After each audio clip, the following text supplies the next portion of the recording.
Spoštovana publika, lepo vas pozdravljam na dogodku, ki smo ga naslovili Čas pošasti in Srečko Kosovel. Na odru Liberaka bosta svoje poglede na lik in delo Srečka Kosovela soočila pesnik, pisatelj, esejist, prevajalec, umetnostni zgodovinar Miklavž Komelj in pa pisatelj, kritik, esejist, tudi pesnik Moanis Sinanović. Miklavž, zelo lepi spomini me vežejo na najino sodelovanje izpred let, ko so pri založbi Goga v tvojem uredništvu prišli do tej še neobjavljeni zapisi iz zapuščine Srečka Kosovela. Šlo je za ti dve knjigi, skoraj 2000 strani obsegata, naslovil si ju Vsem naj bom neznan. Kaj pa pomeni biti znan ali neznan v času, za katerega mnogi zopet pravijo, da je to čas pošasti? Cenjena gosta, pa vam kar predajam besedo. Izvolite. Hvala. Zdravo. Jaz bom gledal telefon, ne zato, ker bom šit postal vmes, ampak ki si nisem v zvezek prepisal vprašanje. Tako da nisem tako multitasking, vseeno. Tudi ta naslov mogoče zveni znano, kot sem že nekje poudaril, Žižek pa Mesec sta kopirala, ne jaz njim. Ne verjamem, da sta kopirala, ampak jaz koncept je bil dejansko že prej. Po Adornu, ki se sicer ta njegov citat se sam od sebe, Gramscijev, ne Adorno, sorry, Antonio Adorno, se sam od sebe v današnjih časih javlja o času pošasti.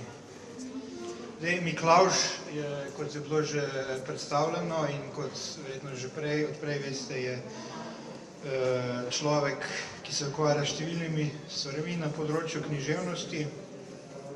Danes se bo pa malo osredotočila na tale njegovo urejeno izdajo zbranih zapiskov, pravzaprav Kosovela, ki prej niso bili objavljeni, iz njegovega zasebnega arhiva z naslovom Vsem naj bom neznan. Asociacija s Kosovem je tudi logična v času obeleževanja njegove 100. obletnice njegove smrti. In to obeleževanje se meni zdi precej zanimivo.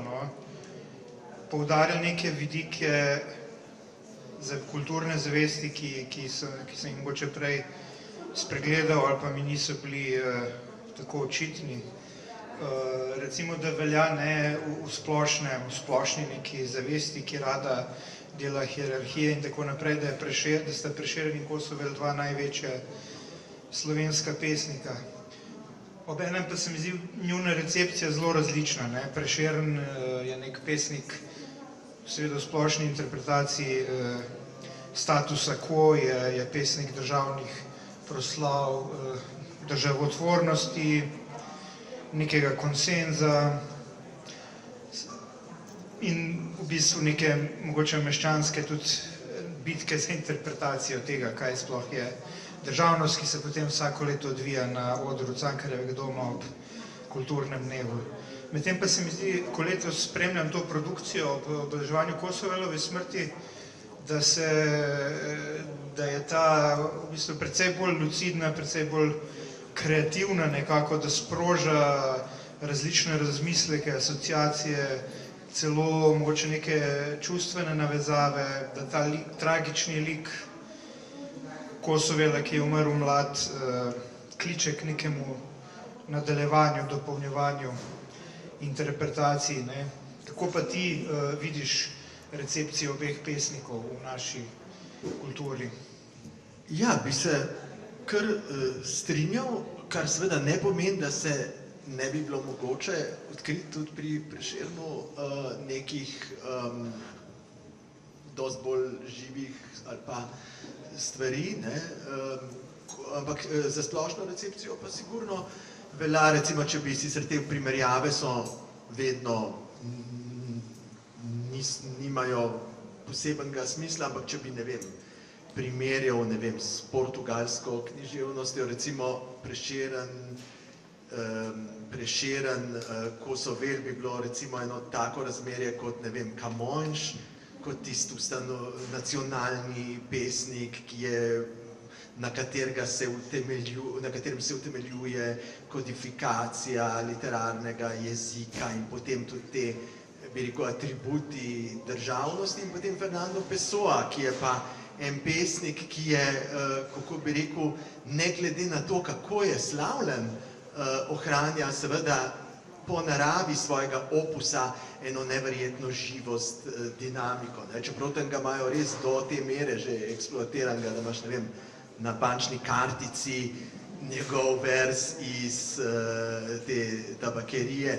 Bankirja anarhista. Ne, tudi bi bil lahko, ampak tam imaš iz te pesmi Tabakerija, Trafika, v sebi imam vse, nisem nič, v sebi imam vse sanje sveta, to na bančno kartico, kar seveda lahko že cinično in tako izpade, čeprav seveda Pessoa je en tak pesnik, ki to nekako zdrži ravno prek tega bankira, anarhist, skratka, karkoli mu delaš, pravzaprav ne moreš prideti na ta način do živega. In nekaj tega je tudi s Kosovelom, da ima eno to vrstno živost, ki pravzaprav je že od začetka, je pri Kosovelu, prej sva rekla, Prešeren je tako neka točka konsenza, ki seveda tudi ni bila od zmeraj. V 19. stoletju se vzpostavi,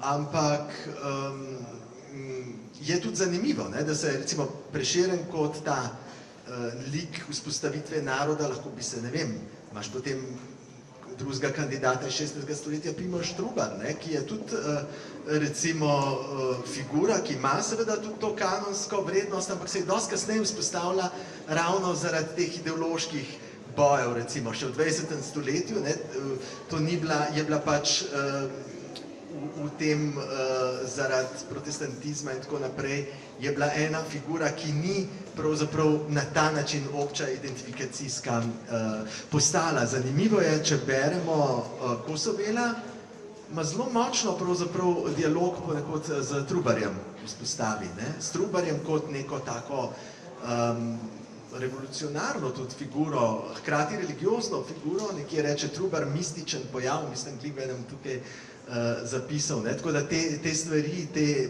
preteklosti slovenske literature so zelo zanimive, ampak to hočem reči, Prešeren kot neka taka figura konsenza, je pa pri Kosovelu je pravzaprav dvojno. Kosovel je avtor, ki je pravzaprav tudi zelo zgodaj deloval tako, da ga je vsak nekako hotel imeti za svojega. Skratka, ne bomo našli zelo redko, eden takih redkih, ki je rekel, Kosovel ni nič posebenega. Kmalu po njegovi smrti je bil paradoksno odsvirk, ki je kasneje življenje, velik del življenja po svetu odkrivanju njegovega opusa poglobljeno, ampak v enem zgodnem tekstu pa ga tako malo popluva, recimo, tako je zelo zanimivo. Drugače pa tega praktično ne najdemo, ampak je vedno bolj to, kdo si ga bo prilastil, kdo si ga bo prilastil, in tukaj je to prav zanimivo spremljati zgodovino tega. Ker pri Kosovelju je točno to, vsem naj bom neznan, nisi ga pa mogoče do konca prilastiti, ker vedno on tudi hoče ostati nekako enigmatičen, odpirati misli, noče biti predmet neke take preproste identifikacije in hkrati učinek njegove poezije je bil zelo zgodaj pravzaprav ta, to je od te recepcije zelo zanimivo, Edvard Kardel piše v enem intervjuju v beogradskem časopisu Mladost, 59, ko ga vprašajo, a so kakšni, kdo pa je kaj na vas vplival v mladosti, Name je najbolj vplivala poezija Srečka Kosovela, v tem smislu, da sem se jaz usmeril aktivno v delavsko gibanje Srečko Kosovel, In zakaj? Zato, ker je to ena poezija, ki je vzbujala ta občutek boja, tako jo doživlja. Zdaj, če vzamemo Kosovela, Kosovel reče, najrajši se borim sam s seboj, vse v meni se bori, se pravi, ta občutek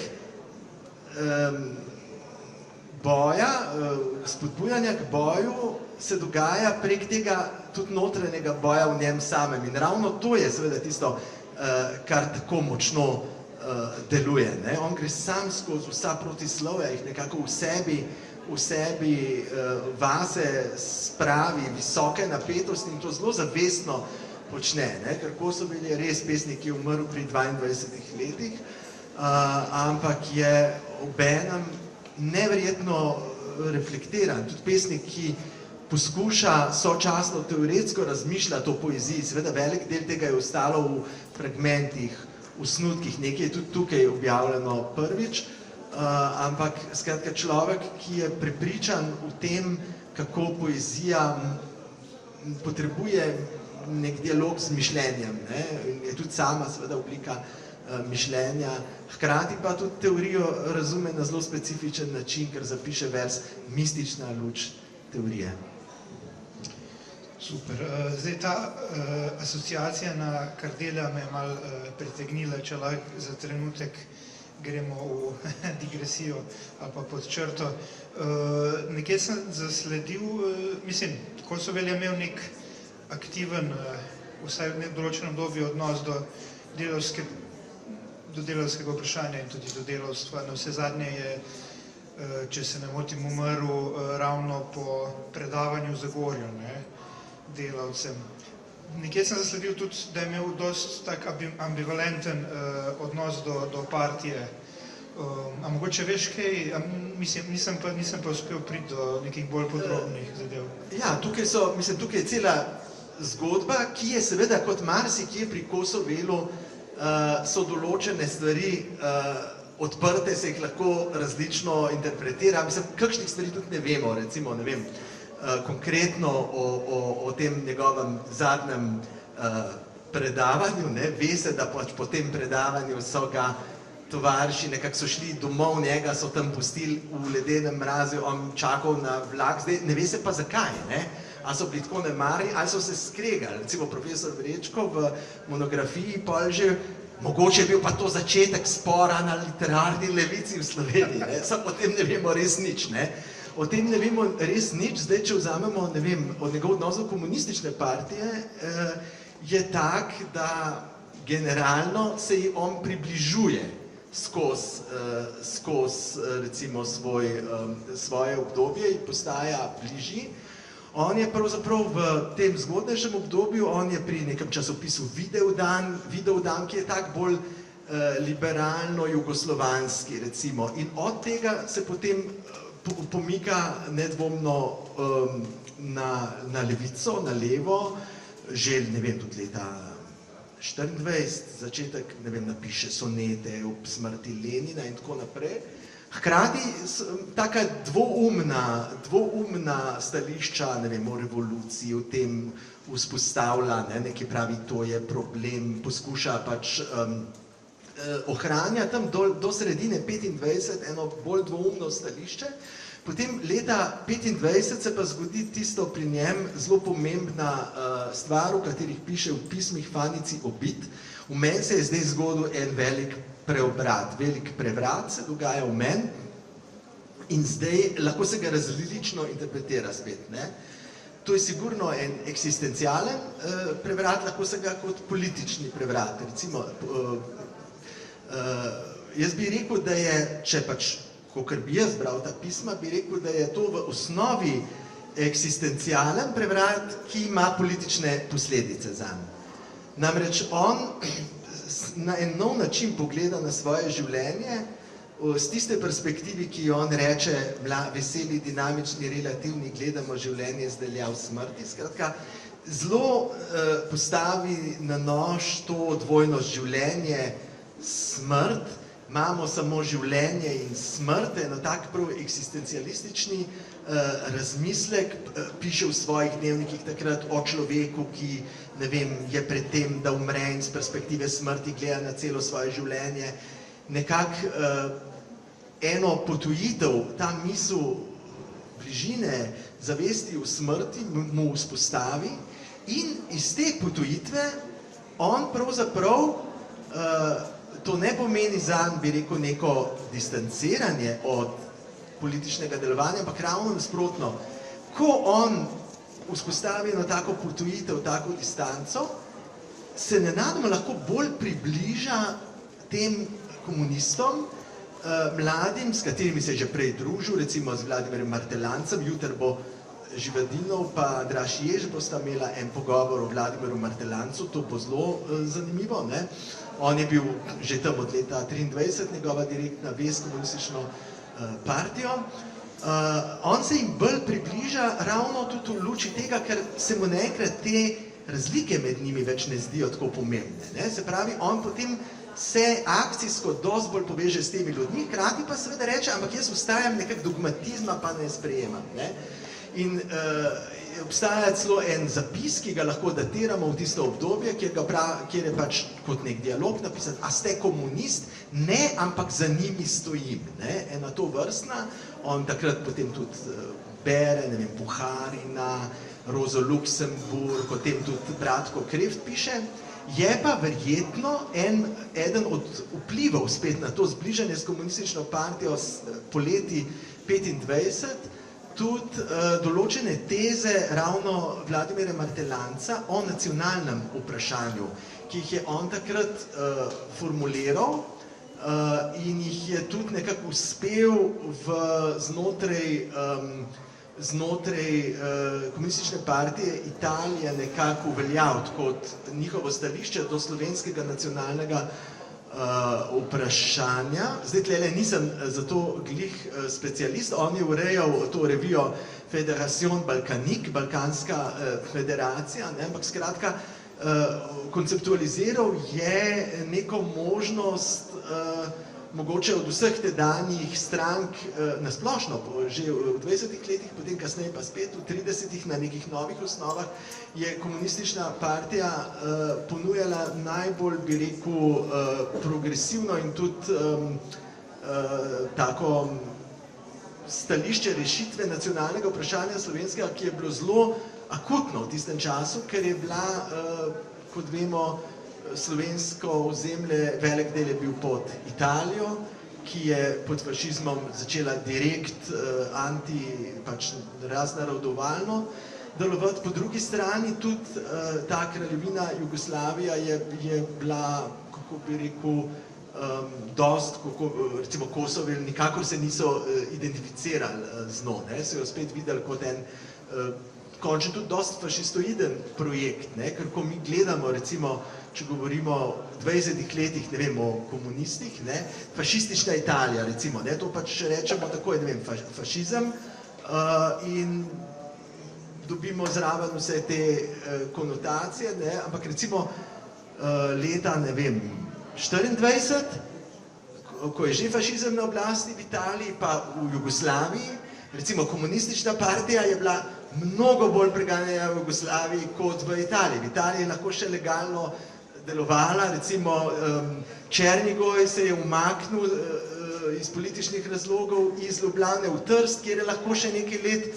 dosti svobodno deloval. Je bila ta konstruktivistično gibanje leta 27, potem ta slavna razstava in tako naprej. Se pravi, te stvari so sploh, ko jih od blizu gledamo, ta 20 leta, so sploh eno tako zanimivo obdobje, kjer je pravzaprav polno enih takih različnih, ali pa tudi med seboj kasneje nezdružljivih stvari. Tukaj sem, recimo, ko sem tole raziskoval, pogledamo, recimo, ne vem, Karla Kurča, recimo, to je spet v istem času, ko se on približa zelo komunistom, recimo, vendarle sodeluje z Karlom Kurčom, italijanskim intelektualcem, ki je ena zelo bizarna pravzaprav figura. Tukaj mu leta 25 mu pošilja, ne vem, načrte za en svoj časopis, ki ga namerava v francoščini čez par let izdajati v Ženevi. On je, Kosovel je nekako tako hlasten bil, da je on tudi stvari, ki jih bo v prihodnosti delal, si jih je kar že delal v snutke in tako, si je fiksiral in je seveda tega enormno. In zanimivo je recimo, zdaj, ko vzamemo tega Karla Kurča, ta Karlo Kurčo je ena taka, njegov pač edini italijanski intelektualc, s katerim je on po spletu okoliščin imel stike, znana njegova korespondenca, tukaj sem še nekaj našel, kar ni bilo znanga, pa je mogoče eno najbolj zanimivih pisem, s katerim on leta 25, v tem času po velikem prelomu z njim obnovi stike, in mu tudi piše zelo odkrito protifašistično, pač piše, ne vem, v Italiji bo morali priti do revolucije, piše mu položaj slovenskega naroda in tako naprej, ampak zanimivo je recimo ta Kurčo, s katerim je on vendarle takrat v prijateljskih stikih lahko z njim funkcionira, je pa hkrati fašist, ne znam, da je fašist, ampak ta Kurčo je v 30 letih bil avtor statuta fašistične stranke, italijanske celo, skratka, taki dosti neverjetne povezave so, recimo v 30 letih to ni bilo več mogoče, v 30 letih nekdo na poziciji komunizma ne bi mogel prijateljsko komunicirati z nekim fašistom na tak način, kot intelektualc. Medtem ko v 20 letih je bila pa stvar, sploh je bilo to, malo je bilo to še drugače postavljeno, ker se tudi seveda ni vedelo, kam bo kaj peljalo, čeprav Kosovel je zelo jasen pri tem pozicioniranju, njemu je ves čas zelo jasno, da se pozicionira in tudi v javnem prostoru, in po tem velikem prevratu pravzaprav nastopi ključno vlogo neformalne centralne osebnosti v časopisu Mladina. Ko je Mladina bila še zanimiva, bi jaz dodal. To je druga Mladina. No, ampak moral sem izkoristiti priložnost. Vemo, že sam si načel to zanimivost 20-ih in v bistvu Kosovelovo takojšnje pozicioniranje ponovadi na neki periferiji, ali pa neki manjšinski poziciji, se prej kristalizira, kam bo zadeva šla. Je pa tudi seveda Gramsci, ki je tu referenca, njegov sodobnik, pisal o času pošasti. Ravno zaradi tega, ker stari svet umira, novi se pa še ni rodil. Sicer ne vem točno, kdaj je ta stavek bil zapisan, ampak predvidevam nekje v tem obdobju. Sve Kosovel je tudi imel travmo zaradi italijanskega fašizma, tako da je bilo dosti lažje se tudi odločati. No, pravimo, če je danes spet tak en transformativen čas, ne vemo, kam pelje, pa vemo, da nismo več tam, kjer smo bili, pa spremljamo to grotesko v svetu in vedno bolj tudi pri nas. Po drugi strani pa pravzaprav zgodovina se ne ponavlja, razen po marksovsko kot farsa, najprej kot tragedija, drugič kot farsa. Kako pravzaprav lahko primerjamo to neko Kosovelovo družbeno izkušnjo z našo, recimo, mogoče današnjo, se ta čas pošasti kaže tudi na lokalnem nivoju, recimo zdaj smo po volitvah, v oziru političnega, kulturnega, medijskega življenja in a se je mogoče v tem pogledu tudi kaj naučiti od Kosovela? Ja, sigurno ene stvari, eni momenti so, Kosovel je tak avtor, ki je pravzaprav v vsakem obdobju nekako na novo aktualen, ko govorijo o smrti Evrope, recimo, takrat on pojmuje, on sam razlaga, da to razume kot propad tega zahodnega kapitalizma. Pa še tudi, v zvezi s tem... Med drugo svetovno vojno spet lahko vidimo prerok tega smrt Evrope, postane recimo Andrej Budal takoj po vojni v Trstu napiše en članek, kjer zelo zanimivo poveže z drugo svetovno vojno, potem Kosovela. Potem seveda danes spet lahko nam blazno aktualna stvar deluje in zdaj seveda, če vzamemo, to je nasploh, ampak to je zdaj o sami poeziji njegovi, se pravi neko umetniško delo, je pravzaprav v različnih časih aktualno ravno prek tega, ko ne da bi bilo tako nadčasovno, da neko distanco zauzema, ne, ampak ker tako v direktno konfrontacijo s časom se postavi, da v njem se pravzaprav ne izčrpa. Ne. Se pravi, mi dejansko lahko Kosovela po eni strani vedno na novo vidimo, zdaj je nastopil nekaj, kar on napoveduje, po drugi strani, seveda, če vzamemo, kako on razume to smrt Evrope, smo mi še vedno v istem procesu na nek način, ne? Samo ki gre še v daljša razkrajanja, ampak je pravzaprav isti proces, ne? Sploh, če vzamemo, ampak v mestu se bo zgodile sigurno velikanske spremembe, in če vzamemo glih to, ne vem, neko pozicijo ene, zdaj se je govoril, po teh volitvah se je veliko govoril glih o mladini, ne, o mladih, o položaju, opredeljevanju mladih, glede na politiko, ki je drugačen, kot smo bili navajeni, ne, ampak to je seveda potem tudi dosti povezano, ja, z nekimi načini mišljenja, ali bi rekel, tudi nekim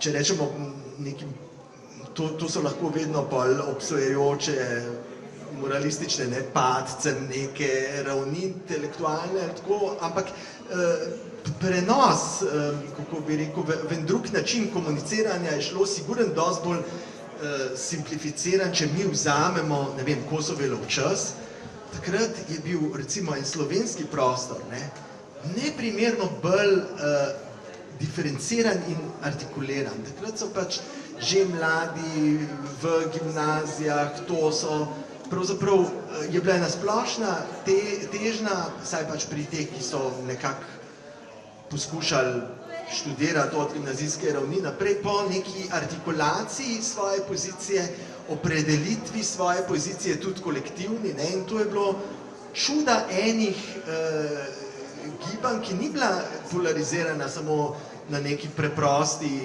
ravni, ne vem, dveh nekih pozicij, leve, desne, ampak na en dosti bolj zanimiv, zdiferenciran način, ne, in tega recimo, če primerjamo ta Kosovelov čas, pa ta današnji, se nam zdi, da je manjši, da je veliko bolj provincialen postal prostor, ne, kar je po svoje paradoks, danes imamo dosti več lažjih komunikacij s svetom, ampak če pa pogledamo recimo 20. leta, pa Kosovela, pa to, ne, se nam zdi pravzaprav, da se je to sprovincializiralo pravzaprav od takrat. Čeprav je seveda po drugi strani je spet res, da mi, ko retrospektivno gledamo neko obdobje, ga pa vendarle spet gledamo po nekih dosežkih. Mi vidimo Prešerna, mi vidimo Kosovela, ne, mi vidimo te stvari, njemu se je pa tudi zdelo vse, Ljubljana je blato, tle lahko samo umreš, tle to je propad in tako naprej, ne, se pravi, ampak vsekakor je pa bilo veliko prostora neke javne konfrontacije, izdelave nekih stališč. Če si ti hotel nastopati v nekem političnem ali pa tudi širšem intelektualnem prostoru, si preprosto moral se artikulirati, moral si se pozicionirati, moral si opredeliti svoje stališča, ker drugače sploh nisi mogel v tej izmenjavi sodelovati. To je, ne, medtem ko danes je pa obratno, ne, danes je pa... Če si artikuliran, pravzaprav ne moreš, ne. Ja, to je ta paradoks, ne, zdaj... Ja, super, to lahko zdaj navežemo, ne, tu imamo, opažam tudi nekatere študente, tule poznam, ki imajo zelo artikulirane lucidne stališča, ne, ampak javni prostor je zaprt, ne, kaj se je vmes zgodilo, ne, z vlogo intelektualcev, a jih je, ne vem, a so jih požrli novi mediji, spektakel in tako naprej. Vemo, nekateri intelektualci ne vseeno pridejo v javni prostor, ampak za neko visoko ceno, ne, pravzaprav se morajo na pozicijo moči, ne, postavljati po navadi, ne. Kaj se je po tvojem zares zgodilo vmes, ne? Kakšno vlogo imamo ljudje, ki govorimo, probamo razmišljati, ki pišemo in tako naprej. Ne. Zdaj se tu pogovarjamo na enem specializiranem festivalu, ne. Vmes pa imajo recimo, ne vem, drugi ne, veliko širši, ne, mogoče dostop do javnosti preko etabliranih medijev, ki pa že sami po sebi tudi pravzaprav izgubljajo, ne, popularnost. Ja, mislim, vmes med Kosovelom in nami se je ogromno stvari zgodilo, ne, vmes so bila cela obdobja, ne, se pravi nekaj in družbenih transformacij in tako naprej, ne, se pa sigurno danes dogajajo neke zelo, bi rekel, dramatične spremembe, ko se cel ta prostor, točno to, na nov definira ali pa ene stvari, ki se nam zdijo, ne vem, prostor javni, v katerem deluje, pa mogoče so čist marginalne, pa sami ne opazimo, kdaj so postale, ne, tako kot, dobro, tukaj tudi potem splošna, ne vem, recimo pozicija poezije, ki je, ampak pri Kosovelu in tudi pri celi tej problematiki ne gre samo za poezijo, ampak gre za literaturo kot tako in za problem intelektualca kot takega. Tukaj je Bara Kolenski gotovo zapovedati ravno v zvezi, ker je proučevala problem interneta in subjektivnosti, kako so internet spreminja naše doživljanje javnega prostora, kako pravzaprav spreminja pravila, spreminja dojemanje subjektivnosti kot take. In to je sigurno ena zelo bistvena stvar, ki se je pravzaprav šele začela in ki bo imela še večje posledice, še bolj daljnosežne, za katere pravzaprav ne vemo, kam nas bo vse skupaj točno peljalo, čeprav po drugi strani je pa seveda, tako kot sem prej rekel, so pa ene problematike pa presenetljivo iste, ne? Pravzaprav se nam to nekje o novem, ko govorimo o novem, ne vem, Alain Badiou je govoril pred časom pogosto, se mi zdi o tem, ne? O nekem lažnem novem, ne? Kako nam mogoče tudi ves ta medijski svet poskuša ravno vsiliti eno predstavo, kako je nekaj popolnoma novega, pa mogoče ni, ne? Da je zelo veliko tudi tega. Skratka, ene problematike so pravzaprav še kako iste, kot so bile v tistem času, ali pa so nadaljevanje istih, ali pa zaostritev istih, ne? Ravno z tega stališča je seveda brat Kosovela spet izjemno inspirativno. Ja, si rekel, da je en proces, ne, se mi zdi, da je to pravzaprav en proces faz akumulacije kapitala, če tako rečem, ki se odvija zadnjih 100 let od Španije, Portugalske, potem, ne vem, Francije, Velike Britanije. Mogoče ena takšna ključna razlika v tem procesu, da je center se po drugi svetovni vojni preselil v ZDA, ne. Po drugi strani pa Kosovel spet en citat sem prebral, sem bil mogoče takrat preveč kritičen v njega, ampak je zelo aktualen, ne, ko pravi, zahodni svet ne more več, ne more voditi človeštva, tu mogoče on potem malo pokroviteljsko, mi Slovani, ne, mi barbarski, krvoželjni, čeprav je bil verjetno precej nežen človek, ne, ampak tako se ekspresivno izrazil, mi moramo, ne, povesti svet, podati neko alternativo, ne. Tako da so ta neka geopolitična razlika, obenem pa sorodnost, ne. Se mi zdi, še vedno v teh prostorih nihamo, ne, gremo bolj na sever ali na jug, na vzhod ali na zahod. Se ti zdi, da se v bistvu to mogoče protislovje tudi pri Kosovelu na en presenetljivo aktualen način vsem pojavlja? Ja, to je zelo zanimivo, ne, in tukaj se da seveda spet zelo, pri Kosovelu se da, to je spet zanimivo, ko beremo njegove tekste, se da res tu zelo različne pozicije nanj navezati, ne, ker zdaj ravno tudi, ko govorimo, ne vem, ko govori on, ne vem, o Slovanih, ne, tukaj je lahko seveda navezava na Sovjetsko zvezo, ki je en družbeno transformativen projekt, lahko je pa nimamo več. Ja, tako, ne, lahko je pa še vedno, lahko je pa nek ta panslovanski projekt, ki ga je potem seveda kasneje tudi Sovjetska zveza včasih uporablja za identifikacijo, ne, ker vedno so bile te stvari zelo močne.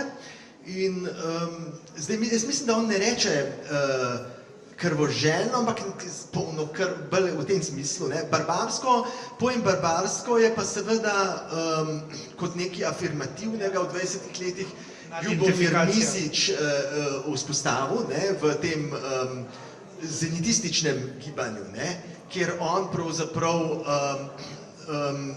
vzpostavlja barbarogenija, ne, kot nekega, on ga sicer z balkanstvom povezuje. Pa v neki kasnejšnji svet zdrsne spet v problematičnega, srbijanstvo in tako naprej. Ne. Sej to so tako zelo zanimive stvari, te pozicije, ne, ki so lahko zelo revolucionarne, lahko zelo naslednji hip v zelo čudne zdrsnejo, ne, ampak zenitizem je sigurno bil ena stvar in tudi, če gledamo še potem po Kosovovi smrti, recimo Tank, to revijo Ferda Delaka, ki izhaja v Ljubljani, leto po Kosovelovi smrti, avantgardistično, ne, Delak takrat tudi se poveže s komunističnim gibanjem, ne, tam imamo noter blazno močen ta anti-Evropa. Namen naš je zbrisati Evropo z zemljevida, piše v Tanku, ne, in take zelo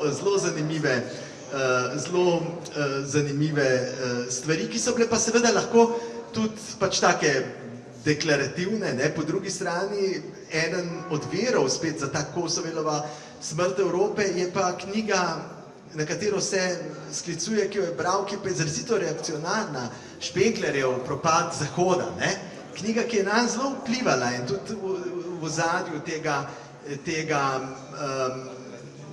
ekstaze smrti in tako naprej, ne, en sam ga v enem zapisu imenuje Jeremija Evrope, skratka bere Špenglerja. Špengler je recimo eden od teh mislecev, ki, ne vem, George Lukács, recimo jih našteje, sicer on tudi Nietzscheja našteje v tej liniji, ki direkt pripravljajo fašizem po njegovem, ne, pač nek, ampak vsekakor nek mislec, ki gre v čist drugo smer kot Kosovel, ne. Ampak tukaj je seveda tudi Kosovel dejansko deluje kot umetnik, se pravi, on vzame, on kot intelektualec se pač poskuša jasno pozicionirati, hkrati pa zavestno jemlje vase neka protislovja in pravzaprav operira z zelo različnimi stvarmi in tudi o tem direktno piše spet v svojih beležnicah, ne, se pravi, da pride do svoje, preprosto rečeno, do svojega pozicioniranja v nekem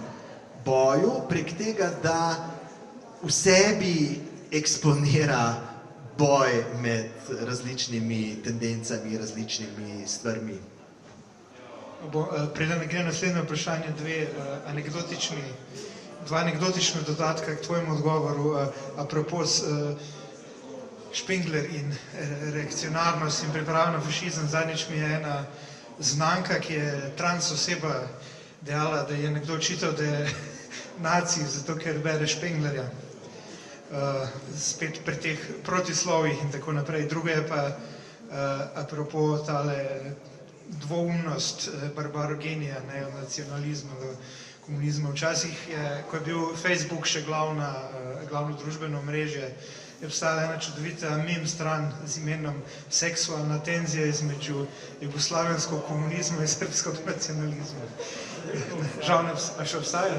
O, čudovita. Ker zadnjič, ko sem iskal, nisem več našel. No,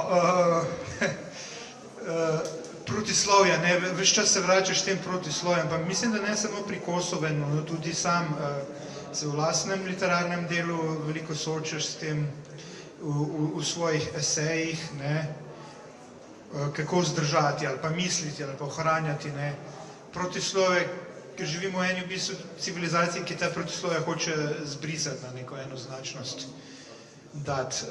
Si sem tudi mogoče zato lotil poglabljanja v to v ta arhiv Kosovelov, da bi mogoče si kaj še bolj pojasnil ali pa recimo še bolj zaostril ta protislovja.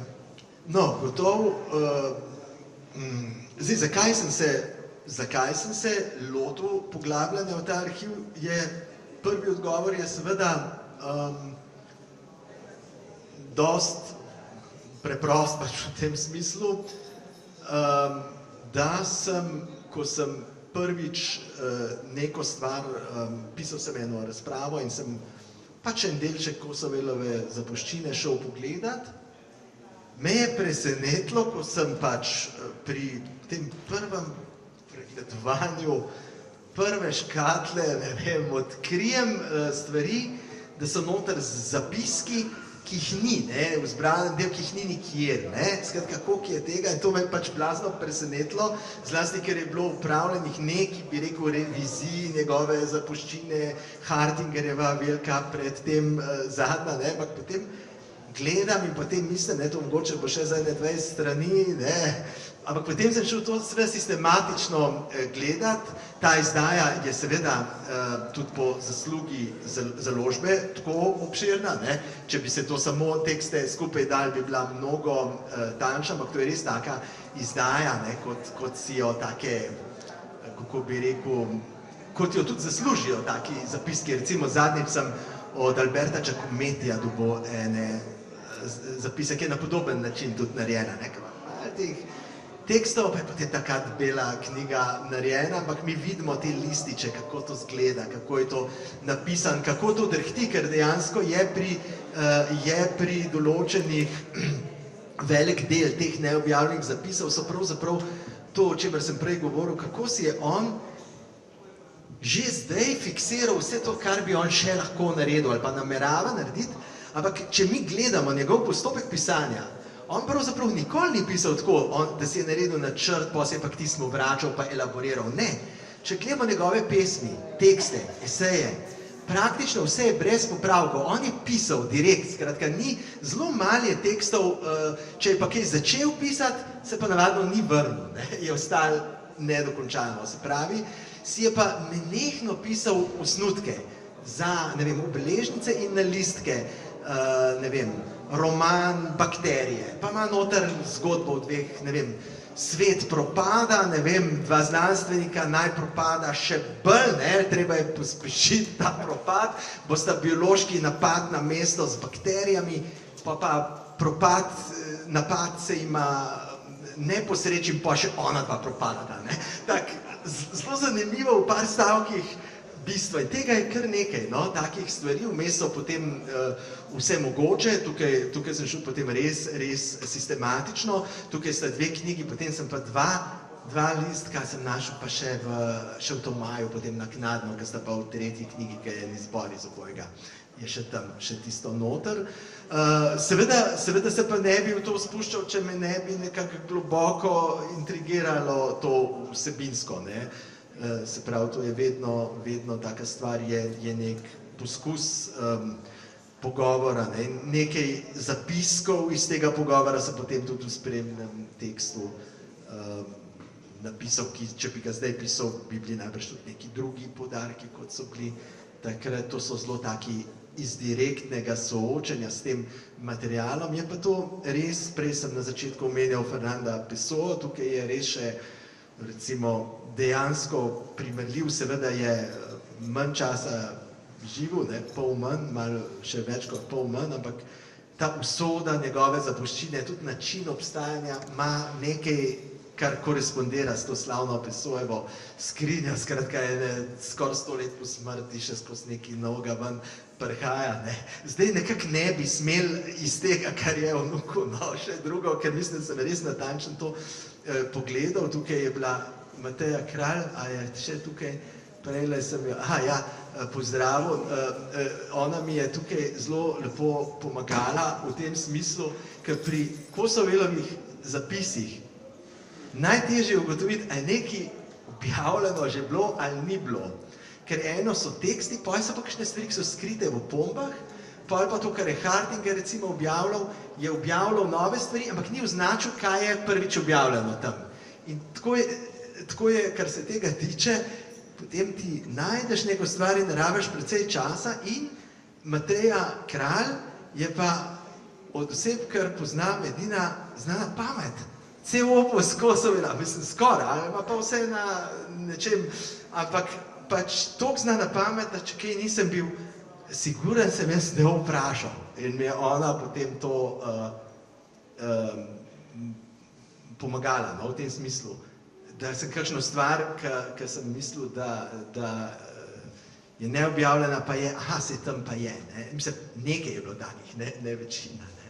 Ampak tako, ne, se pravi, sem pa tukaj res namenoma tudi šel brez nekega, bi rekel, hierarhizacije teh tekstov, ker vmes so, ne vem, dokončani teksti, pesmi, tudi nekaj zelo pomembnih pesmi, prozni teksti in taki čist zapiski, res taki kot v beležnicah, hitro, ne. Jaz sem tukaj probal jih tudi precej ohraniti v taki obliki, kot so na istih lističih, da se to nekako vidi, kako je delno je seveda tudi vendarle nekako je treba gradivo organizirati, ne, da ni čisti kaos, ampak sem pa poskušal ohranjati nekako zavest o tem stanju te zapuščine. In seveda, zdaj ta naslov Vsem naj bom neznan, mi je tudi dosti od začetka, se mi zdi, da zelo dobro seveda opisuje, se tudi povezuje z enimi tendencami, ki jih Kosovel sam izraža. Recimo v enem pismu piše, ki je tudi tukaj prvič objavljeno neposlano pismo, domnevam, da Fanici Obid, ampak tam piše v času, ne, ko ga s konstruktivizmom povezujemo, on reče, jaz ljubim ornament, zato da se nikomor ne razkrijem. Ne? To je zelo zanimivo, konstruktivist pa ornament na prvi pogled nasprotja, ne? Ampak to je značilno za Kosovela. Ne? In recimo, ja, ko sem pregledoval to zapuščino, prvič, ko sem gledal, mi je tista stvar, ki mi je posebej pozornost, je bila ravno ta kratka pesem, ki je tukaj objavljena, se čist kratka. Jaz nočem, da strmi kdo v mojo dušo, vsem naj bom neznan. Dekle ob oknu gleda, misli, kje sem, jaz pa sem že mrtev. Se počasi prihajava k koncu, ampak moram še malo ostati pri tem vprašanju Prdislovja, tudi se mi zdi mogoče na karakterni ravni, da naj to na nek način povezuje, obenem je pa tudi razlog, zakaj so se včasih skregala, pa verjamem, da se ne bo več ta neka nezmožnost, nezmožnost postaviti piko, ne, ta neko pravzaprav ohranjanje opcij odprtih ali pa želja da sploh ni želja pravzaprav po provokaciji, ampak mogoče nezmožnost sprejeti nek konsens, bi rekel, ne, tudi zdaj se nekako sočasno navdušujejo na to knjigo Lasurda, ki je prevedena. To kupte, nujno. O Stalinu, ne. Nekateri bi rekli, da sva trola, ampak nisva, samo to neko dialektiko. Zelo resna knjiga. Ne, ampak tudi mi dva nisva zares trola. Ja. Dialektiko med univerzalnim in partikularnim. Tako, ja, o kateri tudi ta knjiga piše. Tako, to sem hotel navezati. Ja, tako. Zdaj sem ti tudi na ta seznam tem za pogovor, sem na koncu napisal samo, kaj storiti, zato, da te sprovociram. Ampak ja, kako lahko prispevamo k boljšemu svetu? Misliš, da je mogoče ustvarjati neko novo, neko dejansko drugačno civilno družbo, vsaj bolj artikulirano, jaz bi rekel tudi mogoče bolj socialistično? Se ti zdi, da obstaja možnost za spremembe?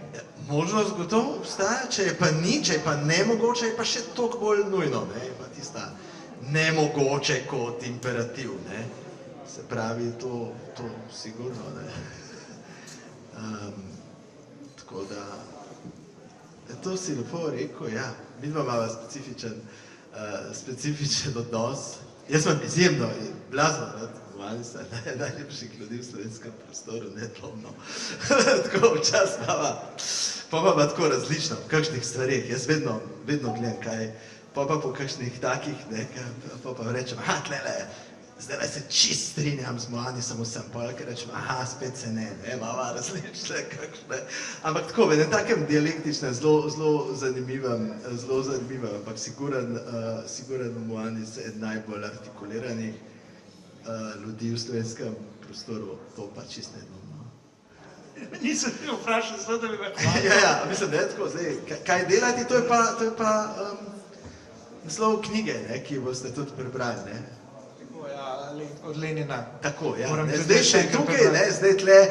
zdaj delava reklamo, zdaj smo v tem tržnem kontekstu, ne, vi zdaj kupujte te knjige, ne, imate precej stvari, ker knjiga je orožje, Brecht tudi pravi, ne, se pravi, tukaj imate ogromno dejansko pametno investirate, če Ja, tudi to sva se pogovarjala, tvoja italijanska izdaja ima 350, slovenska pa 450 strani še brez pravzaprav spremne besede, ki nismo... Sem našel, kako je, ja, tam so malo večje strani, pa tle sta 2 spremni besedi, tako, pa ni čist, je tam 370, knjiga je ista, ne? No, moja interpretacija je bila, zato ker so tako drage knjige, da še dodajo malo ekstra vsebine.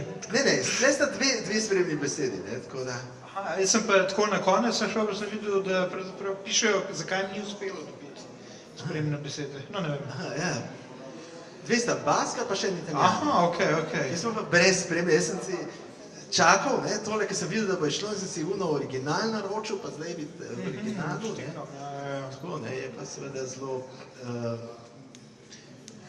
zanimivo, ne, ker je spet tudi ne samo v Stalinu, ampak v celi tej dinamiki 30 let in potem do Gorbačova cela to obdobje, ne, ampak ravno tudi prek stališča tega univerzalnega in partikularnega, eno tako zelo zanimivo razmišljanje. No, zdaj, vprašanje publike je vedno, prepuščanje vprašanja publike je vedno nehvaležna naloga in se pogosto zgodi, da boš dobil neko teorijo kabale, nek šizoposting, na katerega ne bo mogoče odgovoriti, ampak verjamem, da tukaj to ne bo problem, tako da pustimo prostor mogoče še za 2 vprašanja ali pripombi, če bi kdo imel slučajno. Bi imel? Za eno vprašanje še čas. Za eno?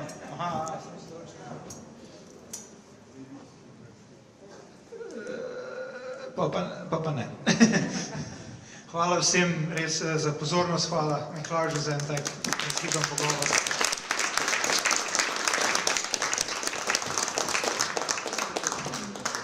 To je razlika med tem stalinističnem, da tudi sebi ploskaš, ne? Ker je tisti višji instanci, ne? To je tisti... Po vprašanju so naprej.